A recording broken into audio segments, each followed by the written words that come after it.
जो आज का टॉपिक रहेगा वो है रियल नंबर्स। जो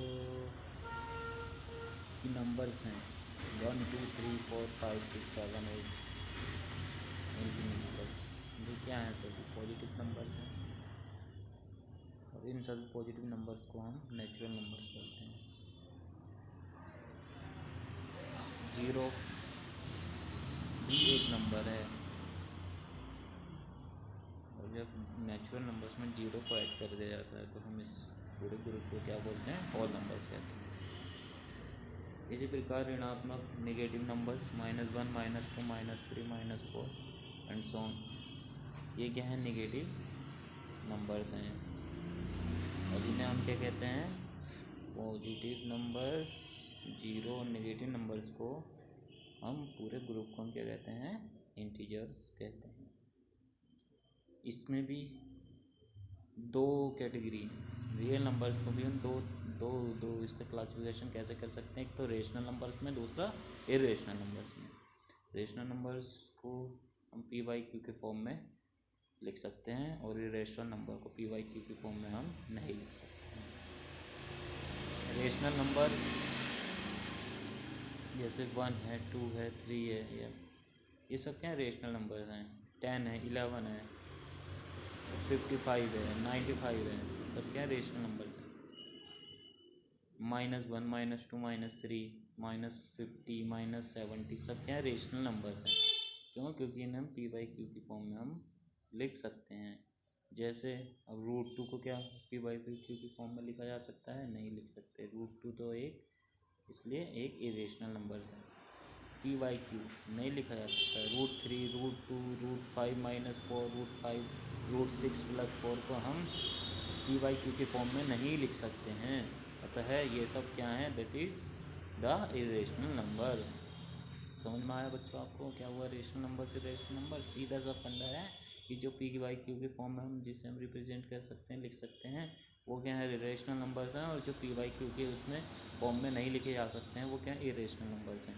जैसे एग्जांपल भी मैंने तुम्हें बता दिए हैं, जैसे 4/5 1/5 1/2 1/4 3/4 या 17 18 19 25 ये सब क्या है? -19 -20 ये सब क्या है? रेशनल नंबर्स हैं।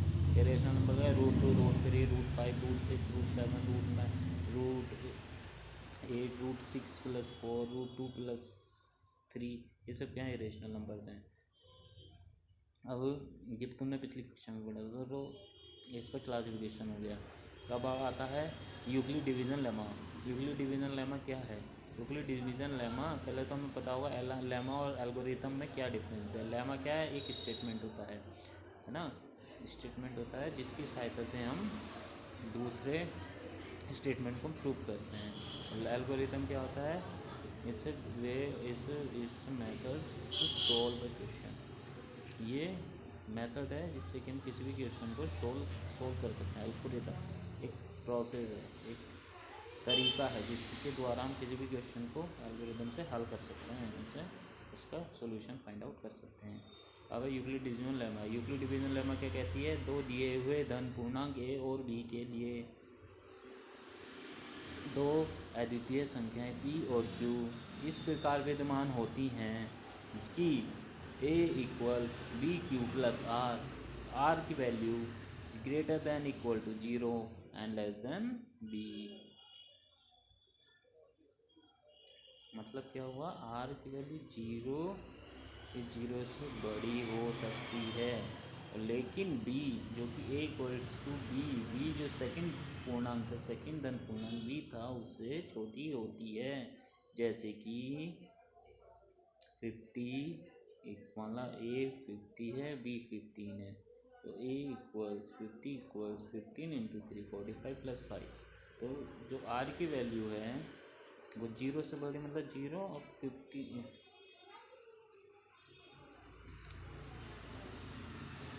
b से छोटी, मतलब 0 से 14 तक हो सकती है कुछ भी वैल्यू।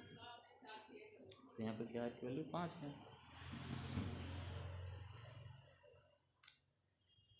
तो ये यूक्लिड डिवीज़न लेमा है। अब यूक्लिड डिवीज़न लेमा के एप्लीकेशंस क्या हैं? उसमें दो एप्लीकेशन, इसका सबसे बड़ा एप्लीकेशन है कि हम हाईएस्ट कॉमन फैक्टर दो नंबर्स का, दो दिए हुए धन पूर्णांक, दो दिए हुए धन संख्याएं का हम क्या ज्ञात कर सकते हैं, HCF कैलकुलेट या ज्ञात किया जा सकता है यूक्लिड डिविजन लेने से। ये हम एग्जाम्पल एक्सरसाइज में करेंगे, है ना। अब फंडामेंटल थ्योरम्स में अगले लेक्चर में बताऊंगा आपको। अभी हम एक्सरसाइज करते हैं।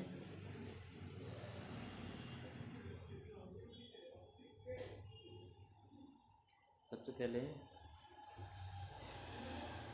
हम कुछ प्रूफ देख लेते हैं, जैसे कि √2 एक अपरिमेय संख्या है, या √3 एक अपरिमेय संख्या है, ऐसे सिद्ध। तो देखो बेटा, हमें बच्चों में ये पता है,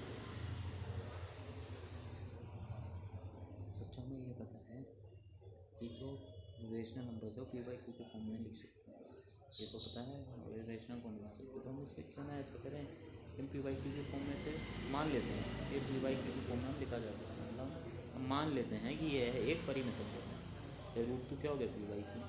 अब परिमेय संख्या का जो इसका जो है, जो P और Q है, इन दोनों, ये दोनों सहभाज्य होते हैं। अगर हम ये सिद्ध कर दें ये सहभाज्य नहीं है,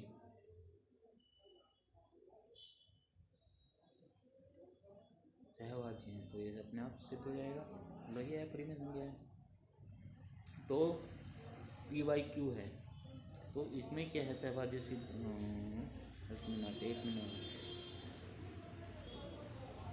सहभाज्य मतलब कि दोनों का उभयनिष्ठ गुणनफल एक के अतिरिक्त नहीं होगा, वो सहभाज्य होगा। मतलब एक ही गुणनफल, उभयनिष्ठ गुणनफल एक ही होगा। जैसे 4/5 है, तो इनका कॉमन उभयनिष्ठ कॉमन जो फैक्टर है वो ओनली 1 है, इसमें दूसरा फैक्टर नहीं होगा। तो ये हम सिद्ध कर देंगे। कैसे सिद्ध करेंगे, देखो √5 बराबर PQ, तो हम PQ को P से लिख सकते हैं, P = √5Q। P = √5Q, equals कर दो, दोनों का स्क्वायर कर दो, तो P² 5Q²। तो इसका मतलब क्या हुआ, P² 5 से डिवाइड कर सकते हैं, क्योंकि P की वैल्यू क्या है, P² की वैल्यू क्या है, 5Q² है, तो 5Q² 5 से डिवाइड होगा। तो इसलिए हम जो है लिख सकते हैं कि P² 5 से विभाजित है, इसलिए PV। अब देखो, तो ये जब 5 से डिवाइड करता है, तो हम P की वैल्यू 5 के गुणांक के रूप में गुणांक के रूप में कुछ भी लिख सकते हैं, 5, 10, 15, 20। हम माना कि 5C है इस वैल्यू, गुणांक कुछ भी है। P की वैल्यू 5C डाल दी, तो स्क्वायर करा 25C² हो गया, 25C² हो गया। तो डिवाइड